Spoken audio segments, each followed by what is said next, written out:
جناب انجینئر فوزان صاحب اور ان کے ساتھی اور رفقا انٹرنیشنل رمضان فیملی 2021 کے ذمہ داروں کو اور اس کے پروگرام کے منعقد کرنے والوں کو دل کی گہرائی سے مبارکباد دیتا ہوں کہ آج کل جب کووڈ کی اس مہاماری میں لوگ گھروں میں ہیں اور مسجدوں میں لوگوں کو دین کی باتیں اور بیانات سننے کا موقع نہیں مل رہا ہے، انہوں نے یہ ایک اچھا انٹرنیشنل فارم قائم کیا ہے اور ذرائع ابلاغ کی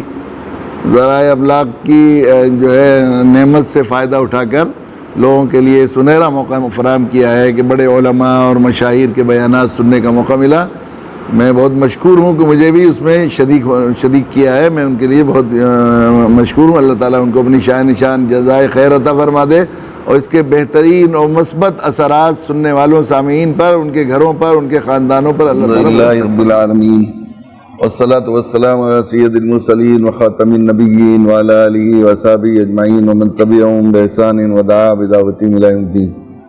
اما بعد فاعوذ باللہ من الشیطان الرجیم، بسم اللہ الرحمن الرحیم۔ کنتم خیر امۃ اخرجت للناس تأمرون بالمعروف وتنہون عن المنکر وتؤمنون باللہ۔ خواتین و حضرات، یہ کائنات جس کا ایک حصہ ہمارا ملک ہے، اس میں صرف ایک اللہ کی حکومت چلتی ہے۔ یہ جو آواز لگائی جاتی ہے اب کے بعد اس کی سرکار، اب کے بعد اس کی سرکار، یہ سرکاریں نہیں ہیں، یہ کٹ پتلیاں ہیں، یہ گڈے ہیں جن کو اللہ تعالیٰ روز بٹھاتے ہیں، روز اتارتے ہیں۔ کتنے بادشاہوں کو، امیروں کو، صدروں کو، وزیر اعظموں کو اللہ تعالیٰ فقیر بناتے ہیں اور کتنے چائے والوں کو وزارت عطا کرتے ہیں، دیکھتے ہیں روزانہ۔ اگر ان سرکاروں جن کے اتر جانے کی وجہ سے یا ان کے بدل جانے کی وجہ سے یا ان کے چڑھ جانے کی وجہ سے ہم لوگ یا خوش ہو جاتے ہیں یا مایوس ہو جاتے ہیں، اگر ان کی حکومت چلتی تو یہ بات نہ پیش آتی کہ جب یہ پچھلے سال لاک ڈاؤن چلا تھا تو اس سے پہلے ہندوستان ٹائمز میں ایک تفصیلی رپورٹ آئی تھی کہ پچھلے گزشتہ 10 سالوں میں جو لوگ ملکوں کے فرما روا رہے، یا پریزیڈنٹ رہے یا پرائم منسٹر رہے، سی ایم نہیں تھے وہ، یا گورنر نہیں تھے، بلکہ یا تو پرائم منسٹر یا پریزیڈنٹ تھے، صاحب اختیار حاکم تھے وہ، ان میں سے 58 ملکوں کے پرائم منسٹر، پچھلے 10 سالوں میں یہ بھی نہیں تھا کہ ان کے آباء و اجداد پرائم منسٹر تھے یا پریزیڈنٹ تھے، پچھلے 10 سالوں میں جو لوگ پرائم منسٹر تھے یا پریزیڈنٹ تھے ان میں سے 58 ملکوں کے پرائم منسٹر اور پریزیڈنٹ جیلوں میں سڑ رہے ہیں۔ 58 ملکوں کے، وہ ایک چوتھائی دنیا کے 1/4 ملکوں سے زیادہ کے پرائم منسٹر جو ہے اور پریزیڈنٹ وہ جو ہے جیلوں میں ہیں۔ اور اس کے نواز شریف 3 دفعہ پرائم منسٹر رہے، وہ جیل سے جان بچا کے بھاگے ہوئے ہیں اور مطلوب ہیں۔ زرداری پریزیڈنٹ تھے، وہ بھی جیل کے ایک طرح سے سلاخوں میں ہیں۔ صدر مرسی بیچارے شہید ہو گئے، مصر کے ایک اور پریزیڈنٹ جیل میں ہیں، کوریا کے ایک پرائم منسٹر جیل میں ہے، برطانیہ کے ایک کارگزار پرائم منسٹر جیل میں ہے۔ اس طرح 58 ملکوں کے پرائم منسٹر یا پریزیڈنٹ جیلوں میں ہیں۔ اگر ان کی حکومت چلتی تو کوئی چپراسی بھی جیل میں جانا چاہتا ہے؟ کوئی چپراسی بھی ایک دن کے لیے جیل میں جانا پسند نہیں کرتا۔ جو مطلب یہ ہے کہ سرکار کس کی چلتی ہے؟ اللہ کی چلتی ہے۔ الیس اللہ بأحکم الحاکمین، قرآن پر ایمان ہے۔ قرآن کہہ رہا ہے کہ بتاؤ حاکموں کا حاکم کون ہے؟ اللہ کے علاوہ اللہ حاکم ہے۔ جب حاکم اللہ ہے تو قانون اور حکم کس کا چلے گا؟ اللہ کے چلے گا۔ یہ دنیا کی سرکاریں جو اپنی سرکاریں چلانے کے لیے ایک قانون بناتی ہیں، اللہ تعالیٰ عارضی طور پر انہیں کچھ پتلی بنا کر، گڈا بنا کر انہیں مجازی طور پر سرکار عطا فرماتے ہیں، حکومت عطا فرماتے ہیں۔ تو یہ جو اپنی سرکاریں چلاتی ہیں تو اس کے ساتھ ایک پارلیمنٹ ہوتی ہے۔ یہ پارلیمنٹ ہونا اس بات کی علامت ہے کہ انہیں اعتراف ہے، اس کا اقرار ہے کہ انہیں قانون ناقص ہے، اس لیے کہ ان کا بنانے والے کون ہیں؟ انسان۔ انسانوں کا علم بھی ناقص ہے، ان کے جو ہے ہدف بھی ناقص ہے، ان کی سب چیزیں محدود ہیں، تو قانون بھی ان کا محدود ہے۔ پارلیمنٹ ہونے کا مطلب یہی ہے کہ اس میں بدلنا ہے، قانون کی ضرورت پیش آئے گی۔ یہ بات سمجھ رہے ہیں کہ قانون ہمارا مکمل نہیں ہے، لیکن اللہ کی ذات عالی نے جو قانون بنایا ہے اپنی کائنات کی سرکار کو چلانے کا، جو اللہ کا علم بھی کامل، اللہ کی مشیت بھی کامل، اللہ کا حکم بھی کامل، سب چیزیں کامل ہیں، کام اکمل، بلکہ کامل نہیں اکمل ہے، تو پھر اللہ کا قانون بھی اکمل ہے۔ اس لیے جو قانون اللہ نے بنایا ہے وہ کبھی بدلتا نہیں۔ بدلنے کی ضرورت نہیں، اس کے لیے پارلیمنٹ کی ضرورت ہی نہیں ہے۔ وَلَن تَجِدَ لِسُنَّتِ اللَّهِ تَبْدِيلًا وَلَن تَجِدَ لِسُنَّتِ اللَّهِ تَحْوِيلًا۔ قرآن کہہ رہا ہے اللہ کی سنت کو آپ نہ کبھی پھرا ہوا پائیں گے نہ بدلا ہوا پائیں گے۔ وہ قانون جو اللہ کا اس کائنات میں نافذ ہے اور مسلسل اللہ کی طرف سے جاری اور ساری رہتا ہے، اس کی ایک دفعہ یہ ہے کہ ظالم کی طرف اللہ کا قہر اور مظلوم کی طرف اللہ کی رحمت متوجہ ہوتی ہے۔ جو ظلم کرنے والا ہے اس کی طرف اللہ کا غضب اور قہر رہتا ہے، اور جو مظلوم ہے اس کی طرف اللہ کی رحمت متوجہ ہوتی ہے۔ یہ قانون ہے، اور اللہ کے یہاں اندھی نگری چوپٹ راجہ نہیں ہے کہ قانون نافذ کرنے کی ہمت نہیں ہے، یا قانون ہوتے ہوئے پھر قانون کی خلاف ورزی ہوتی رہے، ایسا بھی نہیں ہوتا۔ وہاں ایسا بھی نہیں ہے کہ سورس فورس سے فیصلہ بدلوا دیا جائے، ذرا سی سفارش لگا لی تو اپنے فیور میں فیصلہ کروا دیا جائے قانون کے خلاف، ایسا بھی نہیں ہوتا۔ وہاں پر کچھ پیسے رشوت دے کر بعد میں قانون اپنے حق میں فیصلہ کرا لیا جائے اور سزا معاف کروا دی جائے، یہ بھی نہیں ہوتا وہاں پر۔ وہاں پر یہ بھی نہیں ہے کہ وکیل ہوشیار ہے اور گواہوں نے چالاکی کر کے جھانسا دے دیا جج کو، جج سمجھ نہیں سکا دے دیا، ایسا بھی نہیں ہے۔ عالم الغیب والشہادہ ہے، وہ غیب کے علم کو بھی جانتے ہیں سب۔ تو وہاں ایک قانون یہ ہے کہ اللہ کا قانون یہ ہے کہ ظالم کی طرف اللہ کا قہر، مظلوم کی طرف اللہ کی رحمت متوجہ ہوتی ہے۔ وہاں یہ بھی نہیں ہے کہ ہمارا ہے تو اس کے خلاف قانون نہیں چلے گا، وہاں یہ بھی نہیں ہے۔ مسلمان ہیں، ہمیں ماننے والے ہیں، اور ایک وہ باغی ہیں جو خدائی کا دعویٰ کر رہے ہیں، خدائی میں دوسرے کو شریک کر رہے ہیں، اللہ کو مان ہی نہیں رہے، ناستک ہیں، دہریے ہیں، تو ان کے خلاف دوسرا قانون ہو جائے گا۔ یہ قانون سب کے لیے ایک ہی ہوتا ہے۔ چنانچہ تاریخ نے دیکھا ہے جس نے ظلم کیا اس کو قہر سے عذاب کا پڑا۔ تاتاری کون تھے؟ یہ تاتاری خانہ بدوش لوگ تھے، سرکیوں میں جھوپڑیوں میں رہا کرتے تھے، نہ ان کی کوئی حیثیت تھی، نہ کوئی سوسائٹی تھی، نہ سماج تھا، نہ طاقت تھی، نہ کوئی اجتماعیت تھی، کچھ بھی نہیں تھی۔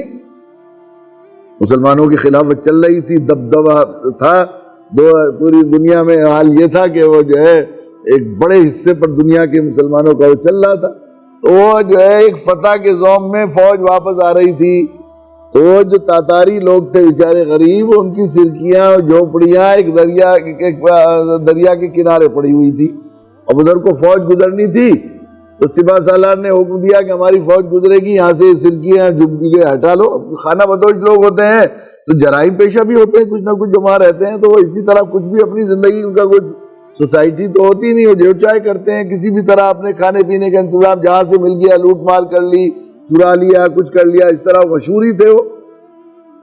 تو انہوں نے کہا کہ اب ہم کہاں جائیں، لیکن اس نے نہیں ان کی سنی، اور ساری جھگیاں جھوپڑیاں اکھڑا کر وہاں سے پامال کر دی، رونتے ہوئے ہاتھیوں اور گھوڑوں کے بیچ میں فوج چلی گئی۔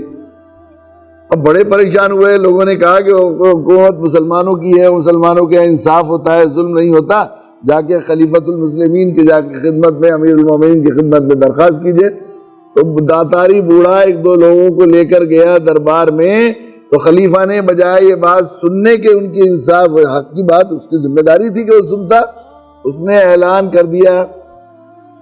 اس نے کیا کیا کہ انہوں نے سوچا یہ چور ڈاکو لوگ ہیں، لوٹ پوٹ رہے ہوں گے، تو انہیں سزا دے دی، ان کو درے لگوا کے دربار سے نکلوا دیا۔ بہت مایوس ہوا مظلوم بوڑھا، کس کے پاس جائے فریاد کرنے؟ اس کا تو کوئی خدا نہیں تھا، اس کا کوئی مذہب نہیں تھا، اپنا کوئی خدا نہیں تھا۔ ایک پہاڑ کی چوٹی پر چڑھا اور آواز لگائی، اے مسلمانوں کے خدا، میں مظلوم ہوں، میری مدد کر۔ آسمان سے ندا آئی کہ ہم تیرے ساتھ ہیں۔ پھر اس کے بعد اس بوڑھے کو دل میں ڈالی گئی کہ اپنی قوم کو مجتمع کرے اور اپنی ایک فوج بنائے اور پھر سوسائٹی بنائے اور سماج بنائے، اور پھر اس نے مسلمانوں سے جنگ کرنا شروع کی۔ پھر دنیا دیکھا کیا ہو گیا، پھر یہ ہو گیا اتنا اللہ تعالیٰ نے مسلمانوں کے دل میں خوف، دہشت اور مایوسی اور یاس طاری کر دی غضب کی وجہ سے، چونکہ اللہ کے غضب کی نگاہ ان کی طرف ہو گئی تھی۔ یہ مشہور ہو گیا کہ اگر کوئی یہ اعلان کرے، بتائے کہ سورج مغرب سے نکلا ہے تو یقین کر لینا، اگر کوئی کہے تاتاری ہار گئے تو یقین مت کرنا۔ دجلہ فرات کا پانی ہفتوں تک خون سے رنگین چلتا تھا، اور کبھی جب کتب خانے جلا کر راکھ ڈال دی جاتی تھی تو سیاہ ہو جایا کرتا تھا پانی۔ بخارا سمرقند میں ایسے تڑپ گئے ہیں جو ہے مورخین واقعات کو، ابن جو ہے کثیر، ابن حسیر کاش ہماری ماں نے جنا ہی نہیں ہوتا، کاش اس سے پہلے ہم مر گئے ہوتے، کاش زمین پھٹ گئی ہوتی، ہم دھس گئے ہوتے اس سے پہلے کہ ہمیں یہ ظالمانہ واقعات لکھنے پڑے۔ مسلمانوں کے محدثین کے سروں کے مینارے چھینے گئے۔ بخارا میں ایک مینارہ بنایا 60 ہاتھ اونچا تھا، ارنالڈ نے لکھا ہے 60 ہاتھ، اس میں کوئی سر غیر محدث کا نہیں تھا، اور ایسی وحشت اور ایسی مایوسی، ایسی بزدلی مسلمانوں میں چھا گئی تھی کہ بخارا کے بارے میں لکھا ہے ابن کثیر نے کہ ایک بوڑھی عورت آئی، ادھیڑ عمر کی تھی، ادھیڑ عمر سے کچھ زیادہ کی، اس نے ایک نوجوان کو پکڑا، خبردار یہاں پھر رہے تو یہ مسلمان ہوتے ہوئے ہمارے سامنے یہی کھڑا ہو جا، تو میرے پاس کوئی ہتھیار نہیں، میں گھر سے ذرا ہتھیار لاؤں تجھے قتل کروں گی۔ وہ اسے کھوڑ کہہ کے یہی رہنا، ہٹ جانا نہیں کہیں، وہیں کھڑی رہی، کھڑا رہا۔ وہ گئی بوڑھی عورت، گھر سے گنڈاسا لے کر آئی، اسی گردن اڑائی، اس کا نہ کوئی پیر باندھے، نہ کوئی سپاہی رکھا، نہ پیادہ کیا اسے۔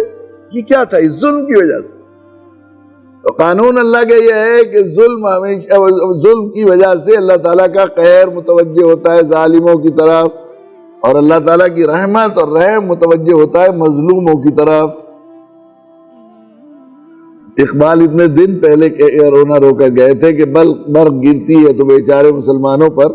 آج بیس سے بیس مسلمان کو اس کا احساس ہے کہ برق گرتی ہے تو بیچارے مسلمانوں پر، خیر ہماری طرف اور رحمت ان کی طرف متوجہ ہے۔ یہ کھلی آنکھوں دکھ رہا ہے یہ بات۔ یہ قانون کا نفاذ بتا رہا ہے، جو بھی اجتماعی اموات، جو بھی جہاں پر کہاں لاشیں، ان کا خون بہ رہا ہے، ساری دنیا میں کیا ہو رہا ہے، اجتماعی اموات جو ہے وہ اللہ کا عذاب ہوتی ہے، عتاب ہوتی ہے، جہاں بھی کہیں ہو رہا ہے وہاں یہی ہوتا ہے۔ جو ہے عراق میں کیا ہو رہا ہے، فلسطین میں کیا ہو رہا ہے، لیبیا میں کیا ہوا ہے، افغانستان میں کتنی جانیں چلی گئی، ہر جگہ یہ صورتحال ہو رہی ہے۔ یہ قانون کا نفاذ یہ بتا رہا ہے کہ ظلم ہم نے کیا ہے، ظالم ہم ہیں، وہ مظلوم ہیں، لیکن ہم سمجھتے ہیں، ہمارے ذہن میں یہ تصور خیال ہے کہ ہم مظلوم ہیں، وہ ظالم ہیں۔ غلط فہمی ہمیں یہ ہے، ہم سوچ رہے ہیں کہ ہم ہمیشہ اسی طرح دعائیں کرتے ہیں اور اسی طرح سمجھتے ہیں، یہی ہم لوگوں کا تصور ہے۔ قانون کا نفاذ یہ بتا رہا ہے، اللہ کا قانون جو اندھی نگری چوپٹ رائے انصاف پر مبنی قانون ہے، جو کبھی بدلتا نہیں، وہ قانون کا نفاذ یہ بتا رہا ہے کہ ظلم ہم نے کیا ہے، چونکہ خیر ہماری طرف متوجہ ہے۔ کہیں بھی آفت آتی ہے، مصیبت آتی ہے تو کس پر آتی ہے؟ مسلمانوں پر۔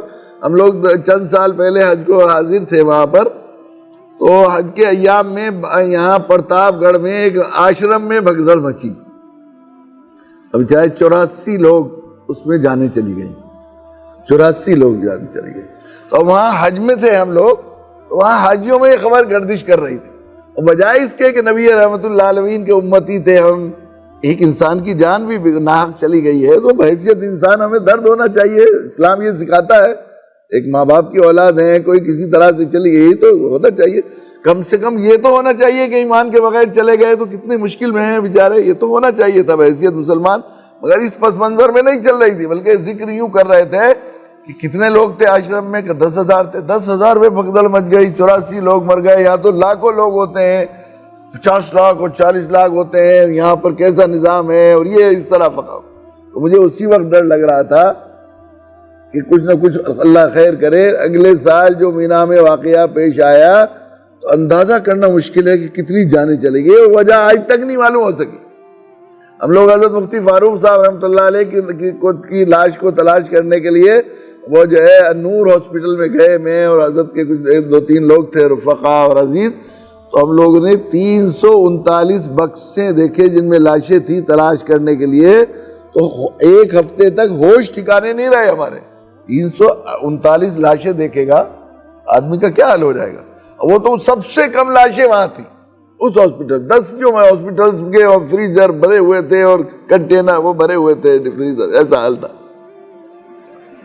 میں واپس آیا ہندوستان تو میں نے ذرا معلومات کی، بعد میں پرتاپ گڑھ کے ایک ساتھی نے ہمیں بتایا کہ ان 84 میں سے 48 مسلمان تھے۔ اب یہ بڑی حیرت ہوئی، کوئی آشرم میں کیا کرنے گئے تھے مسلمان کہ نہیں، ایک جنازے سے آ رہے تھے، بڑے آدمی کا جنازہ تھا، واپس آ رہے تھے، اس بھگدڑ میں پس گئے، 84 میں سے 48 مسلمان کی جان گئی۔ یہ نفاذ بتا رہا ہے قارون کا کہ ظلم ہم نے کیا، اور یقیناً ہم نے ظلم کیا ہے، اس لیے کہ اللہ تعالیٰ نے اپنے نبی جناب رسول اللہ صلی اللہ علیہ وسلم جب تلاش کرتے ہیں اور قانون کیوں نافذ ہو رہا ہے تو کھلی آنکھوں دکھ جاتا ہے ہمیں، اگر آنکھیں اللہ دے، قرآن کی آنکھیں دے، اللہ کے نبی صلی اللہ علیہ وسلم کی سیرت اور سنت کی اتباع کی روشنی میں ہم وہ کریں تو ہمیں صاف معلوم ہو جاتا ہے کہ اللہ تعالیٰ نے اپنے نبی جناب رسول اللہ صلی اللہ علیہ وسلم کی ختم نبوت کے صدقے میں اللہ تعالیٰ نے نبیوں کی نیابت کا وہ کام اور وہ منصب دعوت کا ہمارے ذمے فرض کیا، اس کام کے لیے ہمیں برپا کر کے خیر امت کا لقب دیا، اور ارشاد فرمایا کنتم خیر امت اخرجت للناس، تم بہترین امت ہو، تم سب سے اچھے ہو، تمہیں نکالا ہی گیا اس کام کے لیے، تمہیں برپا ہی کیا گیا اس کام کے لیے کہ تم لوگوں کو بھلائی کی اخرجت للناس، انسانوں کے نفع کے لیے، انسانوں کی خیر خواہی کے لیے، انسانوں کی بھلائی کے لیے، ان کی نیا کو پار کرنے کھیون ہار بنا کر تمہیں برپا کیا گیا ہے، خیر امت کا لقب، عظیم لقب دے کر نبیوں کی نیابت میں۔ تأمرون بالمعروف وتنہون عن المنکر، تم لوگوں کو بھلائی کا حکم دیتے ہو، لوگوں کو برائی سے روکتے ہو۔ حضرت عبداللہ ابن عباس، حضرت ابو ہریرہ رضی اللہ تعالیٰ عنہ کی دو روایتیں علامہ طبری نے اس آیت شریفہ کی تفسیر میں نقل کی ہیں، تم لوگوں کو ایمان کا حکم دیتے ہو، لوگوں کو کفر و شرک سے روکتے ہو۔ حضرت عبداللہ ابن عباس کا قول مفسرین نقل کیا ہے کہ ایمان والوں کو ان کی ماں کے پیٹوں سے دعوت کے لیے ہی نکالا گیا ہے، ہمیں اسی لیے برپا کیا گیا تھا، اور ہمیں یہ امانت دی گئی تھی، یہ دین جو ہے یہ امانت کے طور پر ہمیں دیا گیا تھا، ہمیں ایک ایک گھر تک ایک ایک تک پہنچانا تھا۔ جناب رسول اللہ صلی اللہ علیہ وسلم نے آخری حج کے موقع پر جب یہ آیت شریفہ نازل ہوئی الیوم اکملت لکم دینکم واتممت علیکم نعمتی ورضیت لکم الاسلام دینا، تو پیارے نبی صلی اللہ علیہ وسلم نے ارشاد فرمایا میرا کام مکمل ہو گیا، میں بلایا جانے والا ہوں۔ اور اس آخری حج کے موقع پر جبل رحمت میں اونٹ پر سوار ہو کر آپ نے خطبہ دیا، جس خطبے کے بارے میں حضرت عبداللہ ابن عباس کا ایک قول نقل کیا گیا ہے کہ قسم اس ذات کی جس نے نبی کو ہدایت کے ساتھ مبعوث کیا، یہ اللہ کے نبی کی امت کے لیے آخری وصیت تھی، آخری وصیت تھی، آخری وصیت تھی۔ اس وصیت میں اللہ کے نبی صلی اللہ علیہ وسلم صحابہ موجود ہیں، 1.25 لاکھ صحابہ ہیں، ایمان والے ہی نہیں، صحابہ کرام موجود ہیں جن سے خطاب فرما رہے ہیں، لیکن ارشاد فرمایا یا ایھا الناس، اے لوگو، اے میرے صحابہ نہیں فرمایا یا ایھا الناس، اے انسانو، ان اباکم واحد و ان ربکم واحد کلکم من آدم و آدم من تراب، اے لوگو تم سب کا رب بھی ایک، تم سب کا باپ بھی ایک، نسب مت بھول جانا، رشتے کو فراموش مت کر دینا، اپنوں کو غیر قوم مت کہتے رہنا، سمجھتے رہنا، تم سب آدم کی اولاد ہو، آدم مٹی سے بنائے گئے۔ کئی دفعہ ایسا ہوتا ہے کہ آدمی ذرا بڑا ہو گیا اور کچھ فخر کے لائق اسے کوئی عہدہ مل گیا تو غریب اور بے حقیقت رشتہ داروں کو ذرا حقیر سمجھنے لگتا ہے، تم مٹی سے بنائے گئے ہو، تمہیں تفاخر پسند ہے، تمہیں سیب نہیں دیتا، تمہارا را میٹیریل عز و انکسار کا ہے، مٹی پر کوئی تھوکے، گندگی ڈالے، مسلے، کبھی برا مانتی ہے، اعتراض نہیں کرتی مٹی،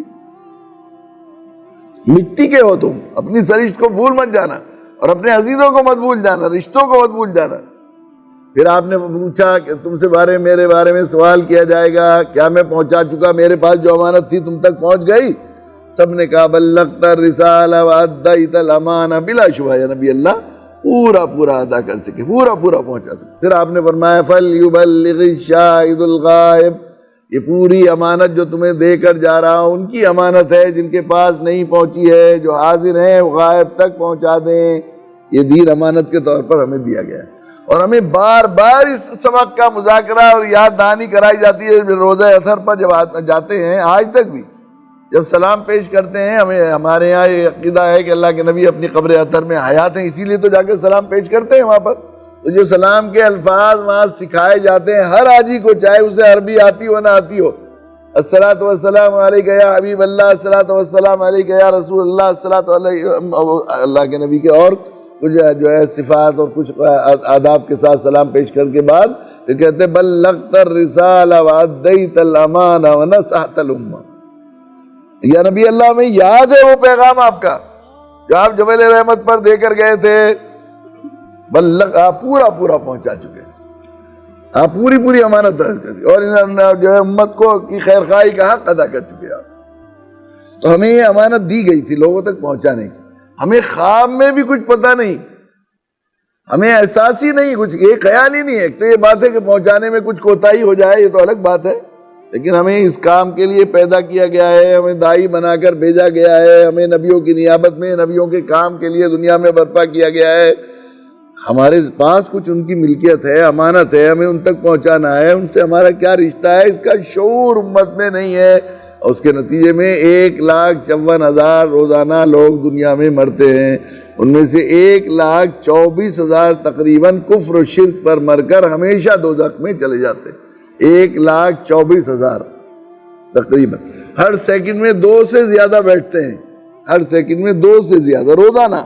ابھی وبا میں نہیں, بغیر وبا کے 2 سے زیادہ ہے, ہر سیکنڈ میں چلے جاتے ہیں ایمان کے بغیر. ایک جملہ بول رہا ہوں میں, ماہر لسانیات کہتے ہیں 7.5 سیکنڈ کا ایک جملہ ہوتا ہے, ایک سینٹنس. اتنی دیر میں نے ایک بات کہی, اتنی دیر میں 15 خونی رشتے کے بہن بھائی اور نبی کے امتی, ہمارے رب کے بندے ایمان کے بغیر دنیا سے جا کر ہمیشہ کی دوزخ میں چلے گئے. ہمیشہ کی. ان میں سے 1/4 تو ہمارے ملک میں ہمارے برادران وطن ہے. 1/4 آبادی تقریباً دنیا کی ہے, بیٹھتی ہے, 1/4 سے کچھ کم تھوڑی.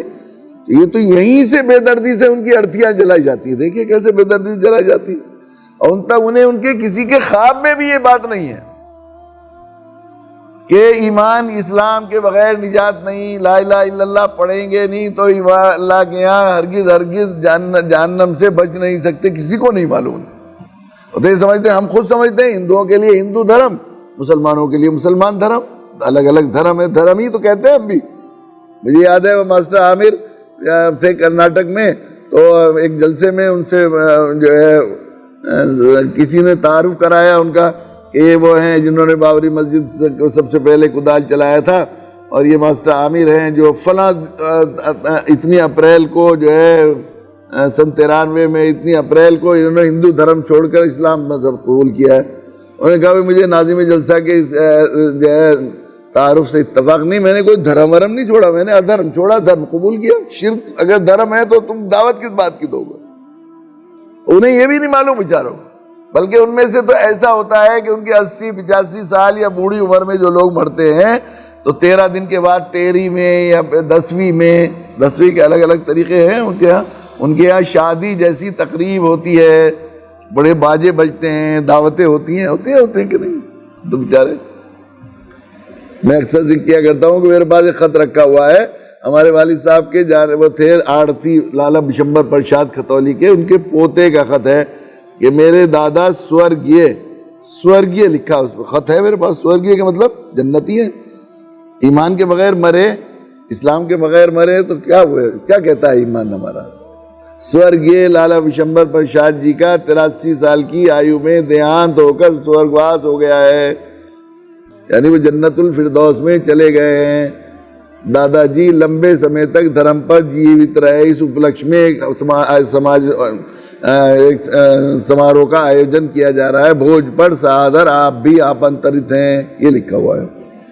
آدھی کھتولی کی دعوت کی تھی, اتنا بڑا قصبہ ہے کھتولی, 40-45 ہزار لوگوں کی دعوت کی تھی, اور اتنے کھانے اور باجے, اتنا بڑا پنڈال بنایا گیا تھا, اس میں لائٹیں لگائی گئی تھی, بچے شام سے دیکھ رہے تھے اسے. اس میں ایسا ہو رہا تھا جیسے میلہ بھرا ہوا ہو, اور باجے ہو رہے تھے اور تقریب ہو رہی تھی, ایسا ہو رہا تھا. بیچارے کیسے درد کی بات ہے, انہیں معلوم نہیں بیچاروں کو, ہمیں سب معلوم ہے, ہم نے پہنچایا نہیں, ان تک بات پہنچائی نہیں ہے. جو ہوتا ہے زیادہ تر ایسے دیکھتے ہیں, اور پھر ہم ان کو ظالم, اپنے کو مظلوم کہتے ہیں.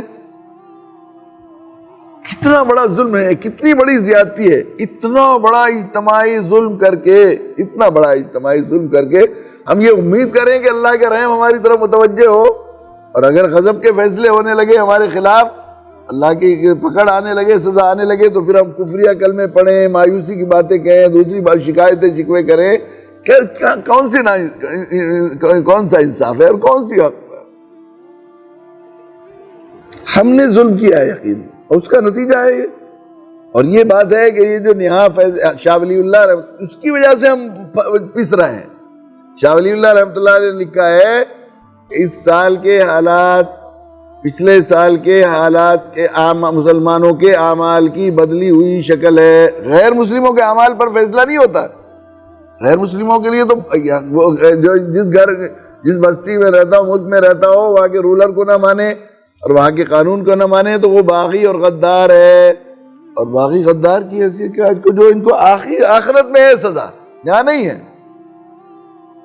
سزا. جو ہے یہ جو حالات آتے ہیں، جو اموالکم، یہ حاکم ظالم حاکم کا مسلط ہو جانا، آفتوں کا آ جانا، مصیبتوں کا آ جانا، یہ مسلمانوں کے اعمال کی وجہ سے ہوتا ہے. ایمان والوں کے اعمال کی بدلی ہوئی شکلیں ہوتی ہیں. اور جو انفرادی مظالم یا انفرادی اعمال ہیں، گناہ ہیں، ان کی سزا بھی اجتماعی طور پر نہیں دی جاتی. جو اجتماعی مظالم ہو رہے ہیں ان کی سزا ہوتی ہے اجتماعی زیادتی. خصوصاً حقوق اللہ کے پامال کرتے ہیں تو بھی، لیکن حقوق العباد پر زیادہ پکڑ ہوتی ہے. یہ اللہ کا قانون ہے، ذائقہ ہے. اللہ کا حق بھی مارنا، ان الشرک لظلم عظیم. لیکن اللہ تعالیٰ اپنے حقوق کے سلسلے میں بڑے حلیم ہیں، بڑے بردبار ہیں، بڑی معافی کا معاملہ کرنے والے ہیں. لیکن بندوں کی جب حق تلفی ہوتی ہے تو پھر اللہ کے غضب کو جوش آتا ہے.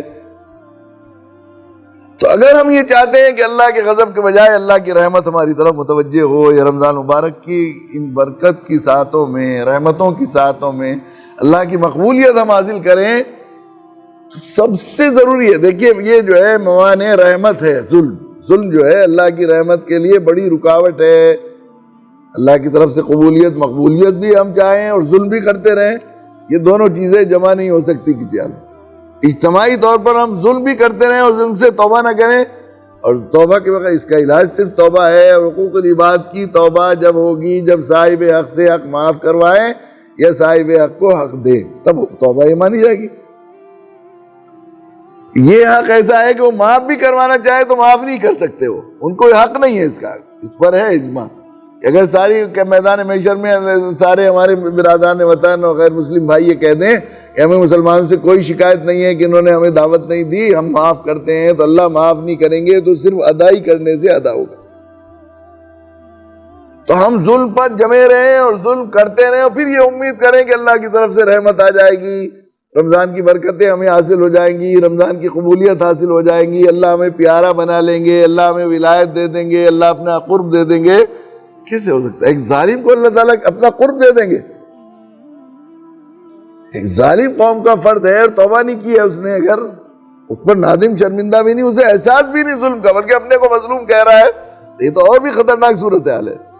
اگر ہم یہ چاہتے ہیں کہ رمضان مبارک کی برکتیں ہمیں کما قو نصیب ہوں، اور ہم یہ چاہتے ہیں کہ اس رمضان میں یا رمضان کی مبارک ساعتوں میں جو اللہ کی رحمت کی اور اللہ کی عطا کا جشن بہار ہے، اگر ہم یہ چاہتے ہیں کہ اللہ کی رحمت ہماری طرف متوجہ ہو، اللہ کا قرب ہمیں ملے، اللہ ہم سے راضی ہو جائیں، تو ظاہر ہے کہ اس وقت تک یہ ممکن نہیں ہے جب ہم اجتماعی ظلم سے، جو دعوت کے سلسلے میں مجرمانہ غفلت ہم نے کی ہے اور دنیا انسانیت کی حق تلفی کی ہے، اس سے توبہ نہ کرے. خصوصاً آج کے زمانے میں لوگ جا رہے ہیں، کتنی جلدی جا رہے ہیں، کورونا کی وجہ سے اموات ہو رہی ہیں، تو کتنے لوگ ایسے ہیں ان تک بات نہیں پہنچائی، اور جو پہنچانے والے تھے وہ بھی بغیر پہنچائے جا رہے ہیں، وہ بھی خطرے میں، وہ ظلم کے ساتھ جا رہے ہیں، وہ بیچارے ایمان سے محروم جا رہے ہیں، یہ ایمان کو غصب کر کے جا رہے ہیں، تو دونوں خطرے میں ہے. نہیں ایسا ہے، تو اس وقت اور زیادہ فکر کی ضرورت ہے. پتہ نہیں چل رہا ہے، جتنی جلدی ہم لوگوں تک بات پہنچا سکے اور امت میں اس کا شعور بیدار کر سکیں، امت اس پر کھڑی ہو جائے، جس کے لیے برپا کیا گیا ہے، ختم نبوت کا اعلان کیا گیا ہے، جس کے لیے خیر امت کا لقب دیا گیا ہے، اس کے لیے بڑی منصبی فریضہ ہے ہمارا. یہ کوئی ثانوی درجے کی ذمہ داری نہیں تھی ہمارے پاس، یہ ثانوی درجے کی پارٹ ٹائم جاب کے طور پر ہمیں دیا گیا تھا. پارٹ ٹائم جاب نہیں دیا تھا، یہ ہمیں پارٹ ٹائم جاب نہیں تھا، بلکہ یہ ہمارے لیے منصبی فریضہ تھا، مین فرض منصبی کے طور پر ہمیں دیا گیا تھا.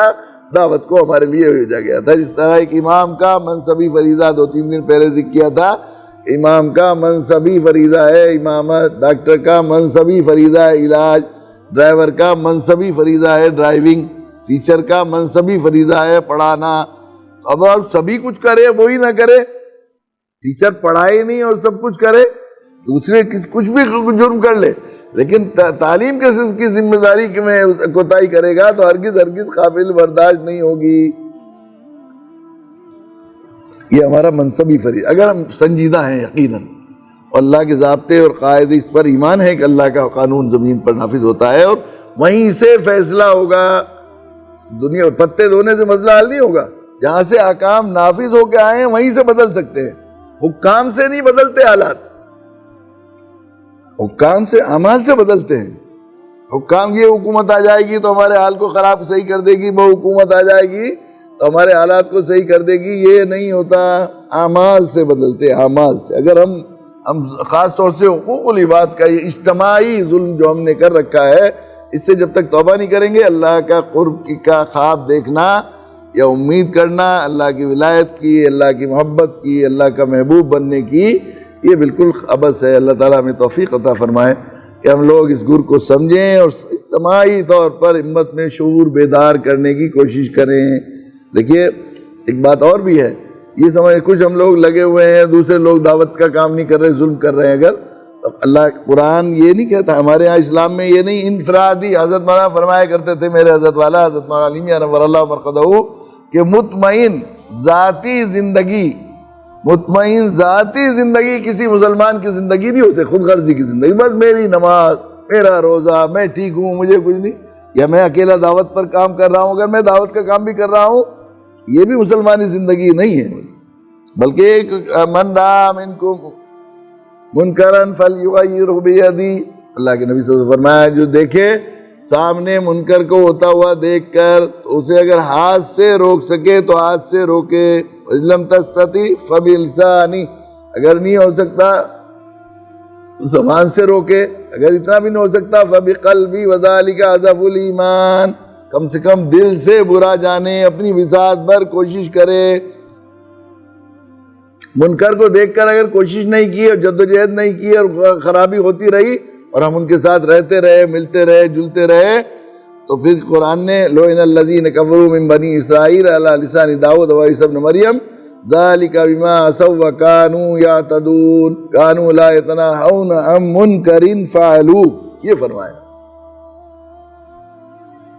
لبئس ما کانوا یفعلون، لعنت بھیجی ہے، لعنت بھیجی الذین کفروا، ان کو کافر کا ہے، لعن الذین کفروا من بنی اسرائیل، بنی اسرائیل کے ان کافروں پر لعنت بھیجی گئی ہے، علی لسان داؤد و عیسی ابن مریم، حضرت عیسیٰ علیہ السلام اور حضرت داؤد کی زبان سے۔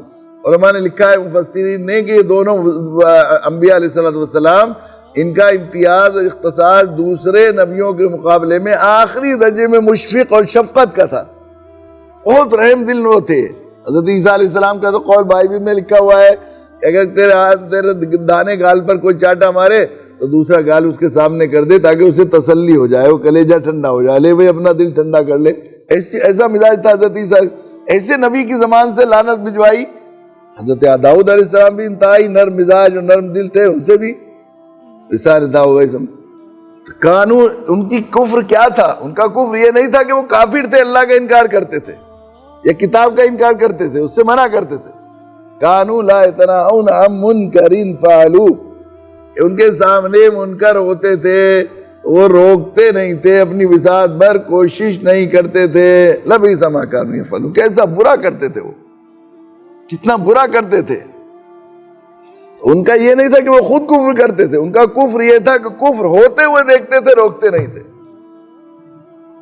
اگر ظلم ہوتے ہوئے دیکھ رہے ہیں، اجتماعی امت میں مزاج ہے، دعوت کی طرف سے غفلت ہو رہی ہے اور ہم اپنی خیال میں مست ہیں، بھائی چلو کچھ تھوڑا بہت ہم تو کر ہی رہے ہیں، ہم تو دائی ہیں، دعوت سے جڑے ہوئے ہیں، سینٹر چلاتے ہیں، یہ کچھ کرتے ہیں، تو یہ مسئلہ حل ہونے والا نہیں ہے جب تک کہ ہم اپنی وسعت بھر گرد و نواح میں سب لوگوں کو اس اجتماعی ظلم سے بچانے کے لیے، روکنے کے لیے اپنی وسعت بھر کوشش کر کے ہم اللہ کے غضب سے تبھی نکل سکتے ہیں جب ہم اس کی بھی کوشش کریں۔ میں جناب انجینئر فوزان صاحب اور ان کے ساتھی اور رفقا انٹرنیشنل رمضان فیملی 2021 کے ذمہ داروں کو اور اس کے پروگرام کے منعقد کرنے والوں کو دل کی گہرائی سے مبارکباد دیتا ہوں کہ آج کل جب کووڈ کی اس مہاماری میں لوگ گھروں میں ہیں اور مسجدوں میں لوگوں کو دین کی باتیں اور بیانات سننے کا موقع نہیں مل رہا ہے، انہوں نے یہ ایک اچھا انٹرنیشنل فارم قائم کیا ہے اور ذرائع ابلاغ کی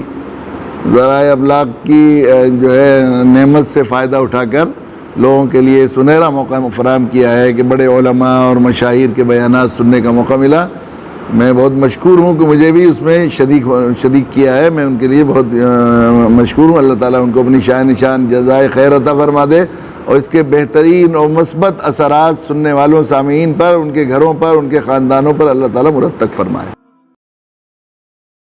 سبسکرائب کیجئے اس چینل کو اور بیل آئیکن کے بٹن کو دبائیے لیٹسٹ ویڈیو سب سے پہلے دیکھنے کے لیے.